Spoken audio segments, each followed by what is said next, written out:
Hi, I'm Bob Tabor with www.learnvisualstudio.net. So up to this point, you've been sitting back and watching me do all the heavy lifting here. You're all cozy and relaxed, and you might even have your feet kicked up on your desk. Well, now it's your time to struggle.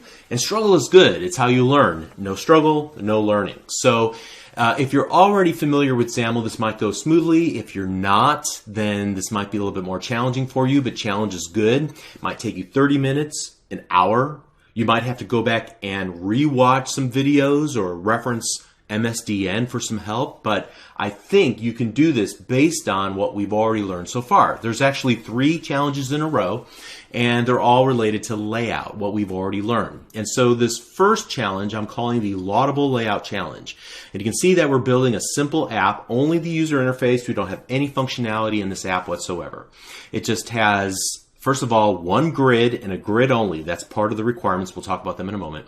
And you can see that we're just capturing in text boxes the first name, last name, and the email address for a sales prospect. And then we have a save button. And again, it doesn't do anything at all. But you can kind of get an idea of the layout here as I kind of move this around. You can see that there's one column here, there's a second column that holds the text boxes, and then a third column here that just has some padding. You can also see there's a number of rows, so I'm going to let you figure that out. Let's talk about each of the requirements. First of all, you can only use a grid control. Secondly, this is more of a tip. Whenever I was designing the application, I used the designer of a 5-inch phone, 1920 by 1080, 300% scale. The large text block here at the top is 48 points, so make sure you use that. Most of the margins that you see here on the left and here between this top text block and all the rest of the text boxes, they're either 10 pixels or 20 pixels. I'll let you figure that out.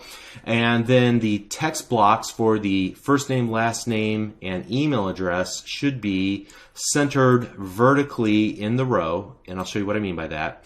Presumably this is a row here at the very top, and you can see that the text box is butted up at what appears to be the top of the row, and then there's some spacing below it.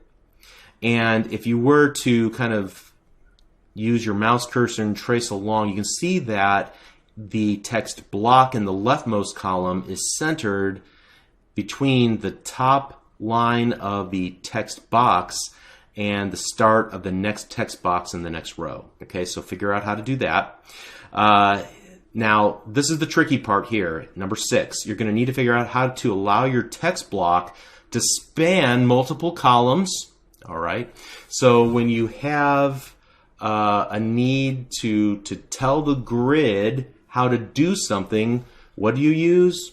Use an attached property. So you should use IntelliSense to figure out the correct attached property to make your text block span multiple columns. All right. If you ever get stuck, you can take a look at this extra little screenshot that I provide as guidance. All right. And that's in a file named uwp-011-screenshot.png. And here's the part that's important. First of all, you should attempt to solve this without my help whatsoever. Now, if you get stuck, I don't want you to struggle too much and get frustrated. Watch enough of the solution video, the very next video, to get unstuck, and then continue to move forward on your own to the extent that is possible. And then after you finish and successfully complete the challenge, you will not only feel victory, but you will also then want to watch the solution video in total so that you can compare the way that you approach this challenge versus the way that I approached it. Maybe you have a more elegant way of approaching something than I did. Maybe I use a different technique than you did. So you can compare and contrast, and hopefully by doing that, learn a little bit more. And so that's pretty much all I have to say here. Don't cheat. Don't go on to the next video and watch it first. Make sure you struggle. Half hour, an hour maybe, if it takes that. Re-watch videos if you have to, okay? So we'll see what you come up with in the next video, in the solution. See you there.